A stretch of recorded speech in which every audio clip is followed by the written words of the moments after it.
standing strong and tall.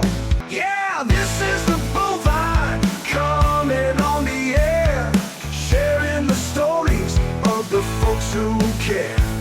Profiles of passion, voices of the trade, dairy strong legends being made. Yeah, this is the bovine coming on the air, sharing the stories of the folks who care. Profiles of passion, voices of the trade, dairy strong. Welcome back to the Bovine Podcast. I'm Sarah, and if you are listening to this, you probably know that usually we are chasing the future. Oh, yeah. We're looking at the next big genomic leap, or the latest robotic milking system, or, carbon credits. We're obsessed with what is coming next. Always looking over the horizon. But today we are stopping the clock. We are sharing a story that, quite frankly, stopped us in our tracks when we started digging into the files. It's good to be here. And you're right, this one feels different. It feels like a Roots episode to me. It's the kind of conversation that reminds you exactly why you got into dairy in the first place. Right. It goes way back. It's about trust. It's about the days before computers ran every aspect of the herd. And it's about how one person's eye, literally just the way they see the world, can shape an entire industry. We are talking about Jack Remsberg. Now, if you are deep in the industry, you know that name. He is a legendary photographer. The name is iconic. But this isn't just a biography about a man who took pretty pictures of cows. This is the story of a legacy built one shutter click at a time, often under immense pressure, and how a single image helped build a genetic empire. And when we say empire, we are not exaggerating. I mean, we're talking about genetics that effectively took over the world. But before we get to the empire, and before we get to the millions of dollars in semen sales, we have to start in a barn and not a high-tech facility. We're going back to the nitty-gritty. Okay, let's set the scene. I want you to picture this. It's an old artificial insemination stud barn outside Plain City, Ohio. And you know this atmosphere better than anyone. Walk us through what that feels like. Oh, absolutely. If you've ever been inside one of those older stud barns, especially back in the 70s, you can smell it right now. It is a very distinct sensory experience. What's the first thing that hits you? It's the smell. It's concrete and heavy chain link fencing. It's the heavy, sweet smell of silage mixed with sawdust and manure.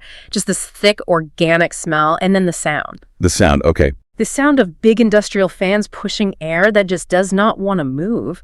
It's a very masculine, heavy industrial agricultural environment. It's not a sterile lab. It's a working facility, raw. So in the middle of this environment stands a bull.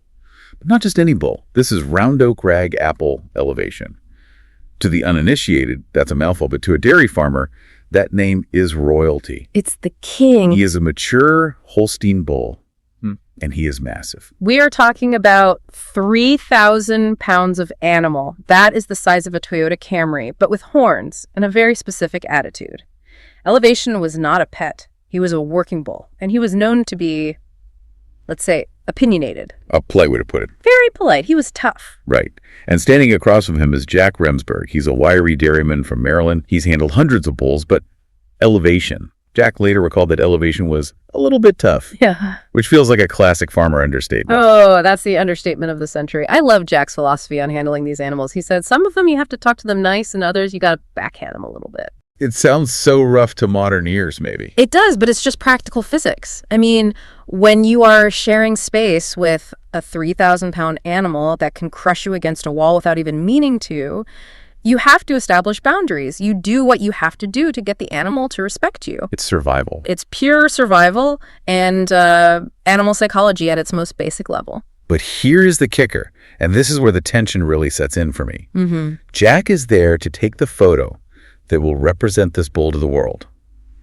And according to the records, it only took 3 shots. Can you even imagine? 3 shots. That's it. And remember, this isn't today. He couldn't look down at a digital screen and say, oh, the lighting is weird, or his foot is in the wrong place, or wait, he blinked. That's the part that gives me anxiety just thinking about it. No instant feedback, none. Jack wouldn't know if he actually got the shot until he was all the way back in Maryland. That's a long drive. He had to drive home, which is a good 6 or 7 hours, go down into his basement, turn on the red light, and develop the film. Only then, standing in the dark with the smell of chemicals, would he find out if the whole trip was a success or a total waste of time. Imagine that drive home. You've just wrestled a 3,000-pound animal, you've snapped the shutter 3 times, and now you have hours to wonder. Did I get it? Was the focus sharp? Did the flash sink? Was there a piece of straw hanging from his lip? Seriously. And if you missed the shot, you didn't just lose a photo, you missed the paycheck, you wasted the trip, there were no do-overs. It's not like you can just spin a bull like elevation around again 5 minutes later if he decides he's done. Yeah. Once he's done, he is done. The show is over. And the stakes were incredibly high because that single photo didn't just capture a bull. It became the handshake, the visual introduction that helped build select sires into the powerhouse it is today. It was the entire marketing campaign. Right. It sold millions of units of semen long before we had genomics to tell us what a bull was worth. It's amazing to think about. That one image, drying on a line in a basement, carried the weight of an entire genetic line. It was the only marketing tool they had. So the question we have to ask is, how? How does a kid who grew up milking cows by hand end up holding the camera for the most important moment in dairy history? Because it wasn't a straight line. You didn't go to art school. It never is it? It's never a straight line. To understand Jack and to understand why that photo worked, you have to go back to the soil. We have to go back to 1926. Jack Remsberg, John Homer Remsberg Jr., was born on October 5th, 1926 in Middletown, Maryland. His family ran a 150-acre dairy farm, and his father had a rule. I think you might like this rule. I do. I love this rule. The rule was, if you're old enough to go to school, you're old enough to milk cows. That is a stark contrast to how some kids grow up today. Stark is putting it mildly. It was the 1930s. It wasn't just a chore. It was survival. Jack was milking by hand before he got on the school bus. And let's clarify what milking by hand means. We aren't talking about plugging a machine in. We are talking about a bucket, a stool, and your hands. You are intimately connected to the animal. You feel every shift in her weight. You know if she's tense. You know if she's sick. Your head is literally resting against her flank. You feel her breathing. You feel everything. It's a relationship, not a transaction. He was also working the fields with a horse-drawn plow. Think about the timeline here. He started with horse-drawn plows and ended his life in the era of genomic mapping and robotic rotaries. He lived through the entire industrial revolution of agriculture, the entire thing. But it wasn't just labor. There was a business lesson buried in the dirt, too. When Jack was 8 years old, his father gave him a heifer. This is the classic 4-H story, but on steroids. He gets this heifer, and it's his responsibility, entirely. He raises her offspring, and get this. The money he made from selling the calves from that one original heifer eventually paid for his college education. That is incredible ROI for an 8-year-old. It is. It's the heifer project that pays for life story. It teaches you compounding value. You take care of the animal takes care of you. It's a contract, a living, breathing contract. But his father, J. Homer, taught him something even more valuable than the work ethic. He taught him the eye. This is the critical piece of the puzzle.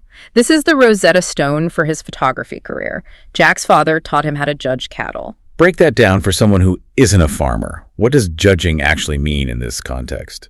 It means he was taught to look at a cow as a piece of biological engineering. He wasn't looking at her color or her personality. He was looking at her frame.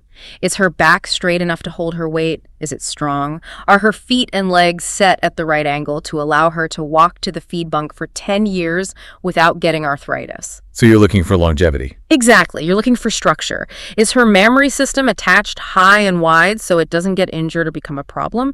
You're looking for an animal that is built to last, not just one that looks flashy for a year. So he was looking for functionality. Exactly. He was taught to spot the difference between a pretty animal and an honest animal. An honest animal is built to work. And that distinction is everything, isn't it? It is. It's the whole ballgame.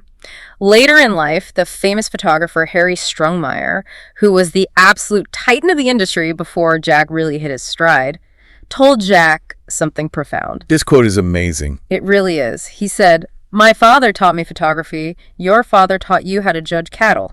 That gives me chills. Yeah. It's like a perfect encapsulation. It is. Strohmeyer was saying that the photography skill was secondary. You can learn f-stops and shutter speeds. You can learn how to develop film.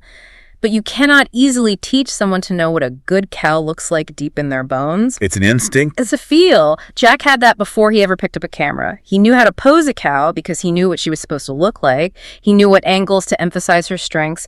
And, just as importantly, how to present her honestly without hiding her flaws. So he has the eye.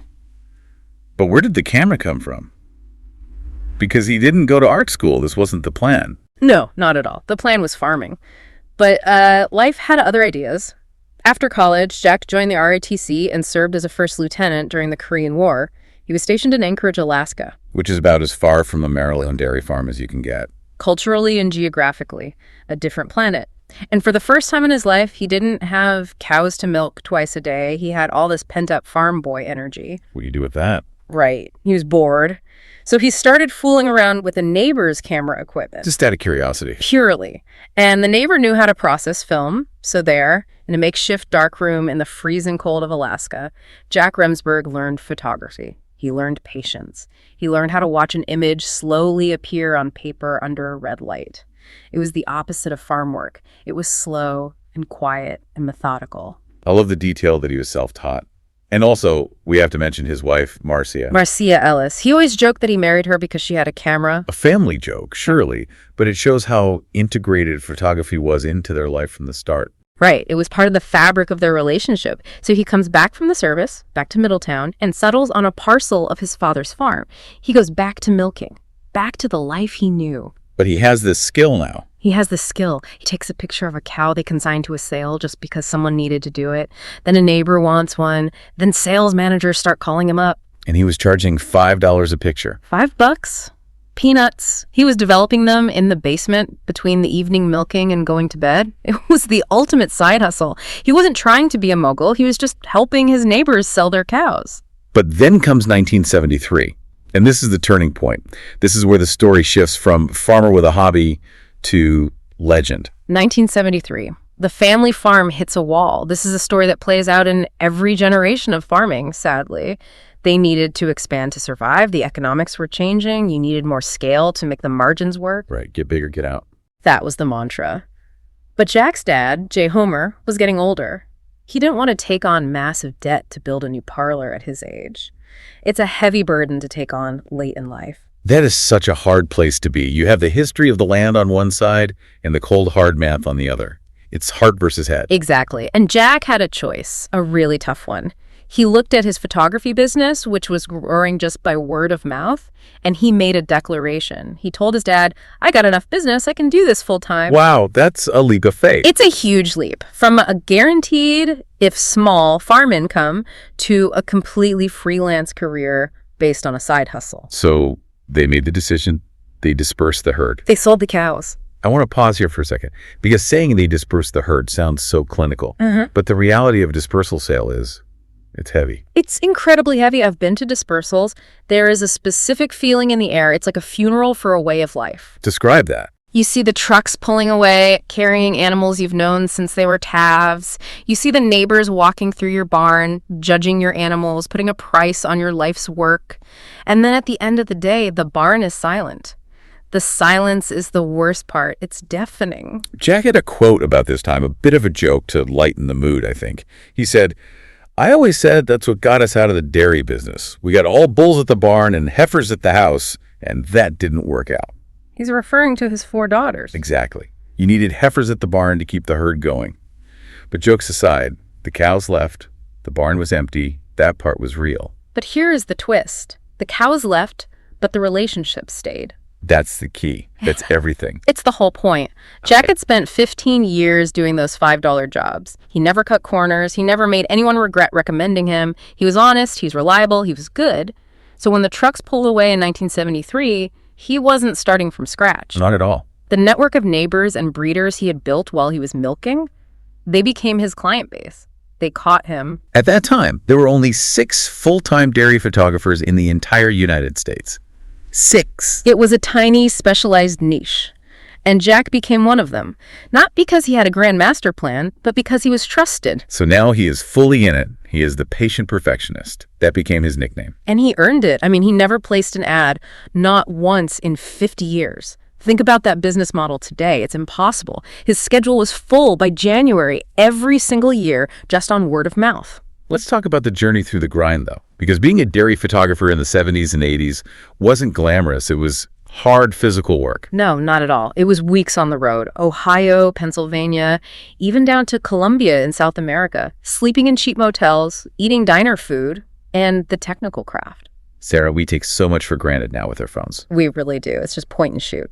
Jack's basement in Middletown was his laboratory. He had negatives strung from the ceiling like laundry. He was using massive drum dryers to dry the prints. And remember, when color photography started becoming a thing, it wasn't an easy switch. Oh, I read about this. He didn't just buy a color camera. That would have been too simple. No, of course not. Color printing was expensive, and many magazines still wanted black and white. So he built a rig. This is pure farm boy engineering. This is amazing. He strapped 2 cameras to a single tripod, one loaded with black and white film, one with color. He wired the shutters together so that when he clicked one button, both cameras fired simultaneously. That is pure farmer ingenuity. I don't have the tech, so I'll build it. Exactly. He did that until color printing got cheap enough to justify doing it full time. But think about the difficulty. You have to get a cow to look perfect for 1 split second, and you have to hope both cameras work. Twice the chance for something to go wrong. And no Photoshop. We have to keep coming back to this. 0. No undo button. If a cow had a fly on her nose, you flicked it off or you waited. You didn't clone it out later. If there was a manure stain, you scrubbed it off with water and a brush before you took the picture. The image had to be perfect in reality because you couldn't fix it in post-production. The perfection had to exist in the real world, not on a computer screen. Precisely. I want to touch on the human element too, because you can't photograph cows without dealing with people, and usually stressed out people on sale day or picture day. Dealing with handlers, owners, fitters, it's a high-stress environment. The owner wants the cow to look like $1 million. The fitter is tired. The cow is nervous. And Jack had a reputation for being calm in the chaos. He said nobody did anything wrong on purpose. That is such a generous way to look at the world, especially under pressure. It is. It's a sign of a true professional. He said he never cussed the help. He might cuss the animal occasionally, quietly, but never the people. He understood that if someone made a mistake, if they pulled the halter too tight or stood in the wrong spot, it was usually just because they weren't thinking, not because they were trying to sabotage the shoot. And that attitude buys you loyalty. It gets you a long way. People wanted to work with him because he didn't make them feel small. He even had a healthy relationship with his competition, which is rare. He did. He talked about shooting at the big shows like Harrisburg. He'd be there alongside the other photographers. They were all chasing the same catalog covers, the same champions. But he said, we competed a bit. We didn't hate each other. They'd go to dinner together after the lights went out. That camaraderie is something special. And he passed it on, too. There's a great story about Maggie Murphy. Yes, Maggie Murphy, a legend in her own right now. She was a young photographer just starting out. Jack's friend, a sales manager named Johnny Marmon, sent her to work alongside Jack. Jack recalled she was a skinny thing, and he honestly didn't think she looked strong enough for the work. It is physically demanding work. You're hauling strobe lights, climbing fences. It is. You're wrestling with animals and equipment all day. So Jack held back on giving her the heavy stuff at first, but she proved she was capable. She jumped right in, and once she proved it, he treated her like a colleague. But he didn't go easy on her work. He wasn't just being nice. No, not at all. He critiqued her. He was honest. He told her that her group shots had too much slant. Which is a very specific technical critique about how the animals are lined up. It's about the geometry of the shot. It is. It's a master's observation. But here's the thing. When she finally nailed it, he sent her a note. He wrote to her to tell her she got it right. That is real mentorship. It's not Instagram mentorship where you just like a post. Yeah. This is quiet, professional correction from a master followed by validation. That sticks with you for a career. That's how you build the next generation. So Jack is established. He's respected. He's the guy you call. And that brings us back to the moment. The breakthrough. The elevation photo. We have to understand the context of the industry at this specific moment to understand why this photo mattered so much. This was the era of progeny testing. Right. No genomics. A completely different world. No genomics. Today, we can pull a hair sample from a calf and know its genetic potential with a huge degree of accuracy. We can sell semen from a bull before he's even a year old. Back then, you had to wait. The gap. The gap. A young bull enters AI service. His semen goes out. Then you wait 9 months for calves. Then you wait 2 years for those calves to grow up. Then you wait another year for them to milk. That's a 3 or 4 year blind spot where you have inventory, but no data. You're just guessing. So in that 3-year blind spot, how did you sell the bull? What were your tools? You had a pedigree on a piece of paper, and you had a photograph. That was it. That puts so much pressure on the image. It's doing all the work. It does. The photo was the sales tool. If the bull looked like a scrub in the picture, nobody was buying the semen to test him. If nobody tested him, you never got the data.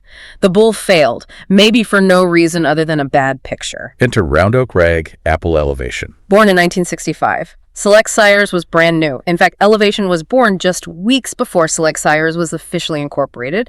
They were struggling to establish themselves. They were a federation of co-ops trying to make it work against the established giants. They needed a win. And Jack's photo became the handshake. It did. Dick Chichester, the general manager of Select Sires, brought Jack out to Ohio. He showed him a cornfield and said, "We're going to build Select Sires here." And Jack took that photo of Elevation. He posed him to look deep, powerful, and masculine. He used his eye to show the bull's potential. And let's look at the impact of that bull. Yeah. Because it is mind-boggling. It is hard to overstate. Elevation semen started at $1.50 a unit. That was the standard young sire price. But once those daughters hit the ground, once the data finally came in, it skyrocketed. I get to. It went to $50, then higher. He sold over 500,000 units 500,000 units. in the 70s. Without the internet, without email marketing, just word of mouth and a catalog with that one black and white photo. And the daughters weren't just hype, they delivered. No, they were the real deal. They averaged 15% more milk than their contemporaries, and they lasted longer. The average cow back then lasted about 2.8 lactations. Elevation daughters lasted 4.2. That is a massive difference in profitability for a farmer. That's another year and a half of production. Huge. A 50% longer productive life. That's why people say Elevation built the barns at Select Sires. The revenue from that one bull stabilized the entire organization. It allowed them to grow into the global leader they are today. And Jack's photo was the visual launchpad for all of that. It was. Before the data came in, the photo did the heavy lifting. And because Jack was a judge first, he made sure the photo was honest. He didn't make the bull look like something he wasn't. So when farmers used the semen and the calves were born, they got what they expected. That built trust. And trust sells more semen than anything else. There is another story about a photo that I love, which speaks to the financial stakes. The $600,000 moment. Oh, this one is classic Jack. It's the perfect story of his skill under pressure. He was trying to photograph a cow and her bull calf. The calf would not stand still. We've all been there. It's frantic. Just chaos. Total chaos. The owner's getting frustrated. The help is getting tired. Finally, they decide to take the halter off the calf. Just let him stand free in the open. Risky. So risky. Incredibly risky. The calf could just bolt. And he did. But in the split second before he ran off across the field, Jack snapped the shutter. One frame. One frame. That's all he got. Jack goes back to the basement, developed it. He got it. Perfectly framed, perfectly in focus. That calf later sold for $600,000 at an auction in California. $600,000. And the photo that marketed him was captured in a fraction of a second. That is the pressure. That is the skill. You have to be ready for the moment because the moment doesn't wait for you. It's incredible. And the ripple effect of this career, it goes so far beyond just the photos. It's truly generational. It really does. Let's talk about the genetics first. Elevation's DNA runs through 14.5% of active proven Holstein sires today. That's an incredible number. But get this. If you look at AI bulls born after 2010, 99% of them trace back to him. 99%. Are you serious? 99%. He is the trunk of the tree. If you were drinking milk today, there is a statistical certainty that it came from a distant relative of that bull in Jack's photo. And Jack Remsberg is the guy who introduced him to the world. That's a legacy you can't even quantify. It's staggering. But there is a personal legacy here, too. We have to talk about the home front. Because you don't spend weeks on the road without someone holding down the fort. We do, and this is so important. We mentioned Marcia earlier. She passed away recently in December 2024 at 94 years old. Jack was very clear about this. She kept the home fires burning. While he was on the road in Columbia, California. Right. She raised 4 daughters. She handled the farm finances. She handled the invisible work that makes everything else possible. Jack said, "They're all college educated. They married good guys. We were lucky in that respect." But they also faced tragedy. Life wasn't perfect. No, it wasn't. They did. They lost one of their daughters to cancer when she was only 43. That is heartbreaking. It is. And Jack talked about it with that specific kind of stoicism you see in farm families. He mentioned that she left 3 young daughters of her own, but he was so proud that those granddaughters had become successful. It's that focus on the next generation. You mentioned earlier about working through grief on a farm. Yeah. It's a reality. When you lose someone, the cows still need to be fed. The morning chores don't wait. You process your grief while you work. It's brutal, but it's also, it keeps you moving. It keeps you from stopping. It gives you a reason to get out of bed in the morning when you don't want to. Jack certainly didn't stop. The man is a force of nature. No. The man has incredible longevity. He just kept going. He was recognized at the World Dairy Expo on his 91st birthday. Can you imagine? 91 years old, sitting at a banquet table in Madison, Wisconsin. The Coliseum is packed. Hearing your name called for the National Dairy Shrine Pioneer Award. For a guy who spent his life behind the camera, looking at others, stepping into that spotlight himself must have been overwhelming. He said, "This honor is one of the greatest honors I could ever expect to receive." He was genuinely moved. And he didn't stop there. At 98, he was the Grand Marshal of the Middletown Heritage Festival Parade, Riding down Main Street in the town where he was born. where he milked cows by hand as a boy in the Depression. I mean, talk about a full circle moment. That's something out of a movie. And as of now, he is 99 years old. Still the patient perfectionist. And get this, he never went digital. Never. Not even at the end. Never. He retired at 80 years old. He was charging $50 a photo by then, up from the original $5. But he never printed a single photo from a digital camera. He stuck to his craft. He stuck to the darkroom. There is something so principled about that. It's stubborn and it's beautiful. It's a commitment to the way he saw the world. He believed the image on the film was the truth. There was no manipulation. So we have this incredible story, a life that spans nearly a century of dairy history. From horse-drawn plows to genomic empires, from a $5 favor to a genetic legacy that covers the globe. It's a lot to process. It's a huge story. It is. So I'm going to put you on the spot. Someone's listening to this right now. Maybe they are on the tractor. Maybe they are in the truck driving to the feed mill. What is the one thing they need to sit with from Jack Remsberg's story? You know, I've been thinking about this, and for me it comes back to the dispersal. It comes back to 1973. Jack didn't plan his network. He didn't go out and network in the corporate sense. He built it by doing good work for $5. He built it by being honest, by showing up.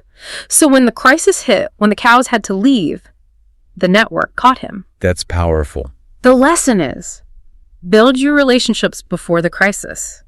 Don't wait until you need help to start being a good neighbor. Check the barn lights down the road. If they've been on late 3 nights running, send a text. Stop by. Because the relationships you build when things are normal are the only thing that will save you when things go sideways. Your community is your safety net. That is such important advice. It's about building social capital without even thinking of it that way. Exactly. What about you? What stands out? For me, it's about integrity. It's about the eye. Go on. Jack said, to be a dairy cattle photographer, you've got to be a good dairy cattle judge. In an era before data, the photograph was the truth. He could have cheated. He could have used angles to hide faults. He could have manipulated the negative. But he didn't.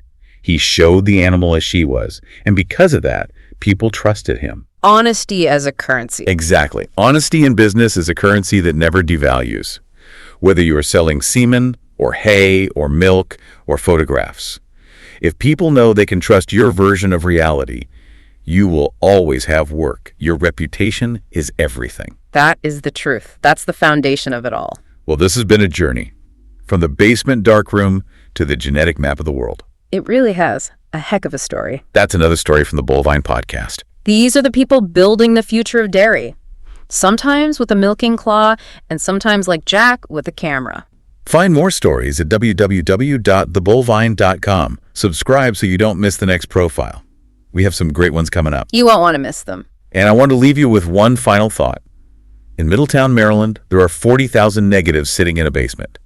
And around the world, there are 8.8 million descendants of round oak rag animal elevation. One man's work connects those two numbers.